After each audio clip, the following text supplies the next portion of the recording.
મેરેથોનમાં શરૂઆત મારે પ્રદ્યુમનભાઈ આપનાથી કરવી છે। આખો મુદ્દો આ પહેલીવાર મુખ્યમંત્રીએ ટકોર નથી કરી, અગાઉ પણ તેમના દ્વારા આ રીતે કહેવામાં આવ્યું છે કે છે હળવા અંદાજમાં, પરંતુ ઘણું બધું કહી જાય છે। શું આપની પ્રતિક્રિયા? સૌથી પહેલા તો કર્મચારીઓ પણ ભાગ્યશાળી કહેવાય અને આપણા ગુજરાત રાજ્યના આપણે નાગરિકો પણ આપણે ભાગ્યશાળી કહેવાય કે સીએમ સાહેબ પોતે તે પોતાના ડિપાર્ટમેન્ટની અમુક જે નબળાઈઓ છે એને સ્વીકારે છે અને આટલી હળવાશથી સલાહ આપે છે। હવે પોતાની ડ્યુટી ફરજ બજાવવા માટે કઈ રીતે ઘટતી વાત છે પૂરી કરવી એની માટે જે સલાહ આપે છે, આ જ જગ્યાએ જો મોદીજી હોય અથવા તો આનંદીબેન હોય તો એમની આખી સ્પીચ ને પદ્ધતિ ને ટકોર આખી જ અલગ હોય, જેને કહેવાય કે સજા એક ટાઈપનો આદેશાત્મક હોય, એના બદલે મૃદુ રીતે જે સલાહ આપી ખરેખર અને આ મેજર પ્રશ્ન છે અને સરકારે અનેક પ્રયાસ પણ કરે છે અને સાથે સાથે આજે સીએમ સાહેબે જે અનેક ડિપાર્ટમેન્ટની મહેકમ જે ખાલી છે એ ભરવાની જાહેરાત કરી એ ખરેખર આવકાર્ય છે। એ પણ એક સીટો સીએમ સાહેબે સ્વીકાર્યું કે હવે જગ્યાઓ ઓછી છે એ પણ બહાના નો તમે કરતા। અને સૌથી વિશેષ જઈએ તો નાના જે કર્મચારી આપણે અરજદારોને જે તકલીફો છે, સૌથી એક તો અનેક પ્રકારના આઈડેન્ટિટી કાર્ડ અને અલગ ડિપાર્ટમેન્ટમાં અલગ આઈડેન્ટિટી કાર્ડ જે યુઝ કરવામાં આવે છે, ક્યાંક લાયસન્સ ઉપયોગ થાય છે, ક્યાંક રેશન કાર્ડ હોય, ક્યાંક આધાર કાર્ડ માત્રથી હાલે, અથવા તો ઘણીવાર જે હાલતું હોય છતાંય કર્મચારીને એન કેન પ્રકારે કામ ના કરવું હોય તો પણ એને અરજદારને ધક્કા ખવડાવે છે।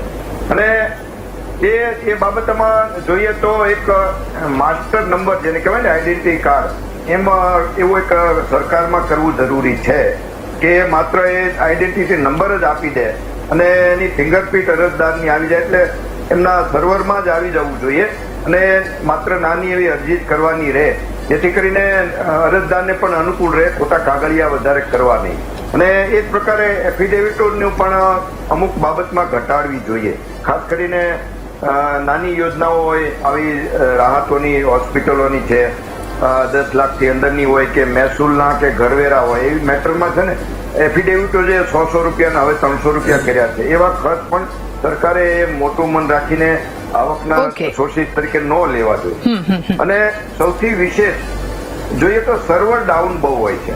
સર્વર ડાઉન એ આપણે પ્રાઇવેટમાં જોઈએ, બેંકોમાં જોઈએ તો ત્યાં મોટો લોડ હોય, બધી રીતે હોય, પણ ત્યાં સર્વર ડાઉન નથી હોતું, એટલે એ શંકાના દાયરામાં છે। ક્યાંક કર્મચારીઓ કદાચ સાચી ખોટી રીતે કહેતા હોય અથવા તો જે તે કંપનીના સરકારમાં સર્વરના જે કઈ પ્રોગ્રામો છે એમાં પણ વિચારવાનું રહ્યું કે કોન્ટ્રાક્ટ આપવામાં ક્યાંક શંકાના દાયરામાં હોય, સર્વરો વારા ઘડીએ ડાઉન હોય છે, એટલે એ પણ જોવું જોઈએ।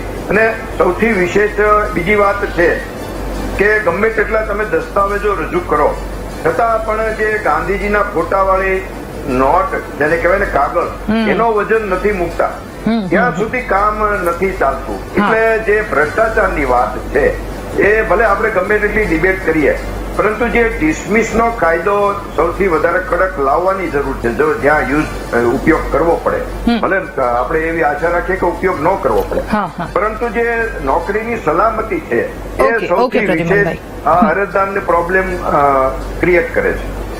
બિલકુલ, પાસે સમયની મર્યાદા છે, આ બધી વસ્તુઓ એનો ઝડપથી નિકાલ થાય એના માટેની મજબૂત વ્યવસ્થા આપના મતે શું હોવી જોઈએ?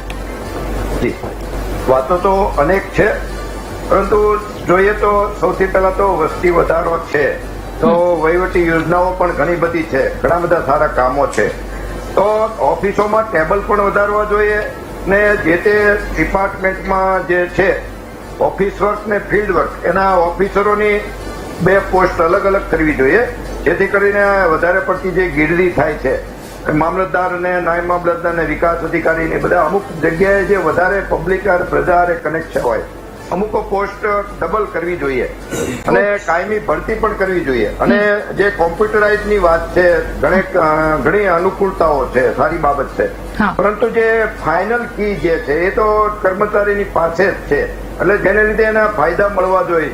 કોમ્પ્યુટરાઇઝ જે ડિપાર્ટમેન્ટ અનેક કર્યા છે, અમુક કામો જે ફાઇલો એમાં કઈ નવા સુધારા કરવા જોઈએ।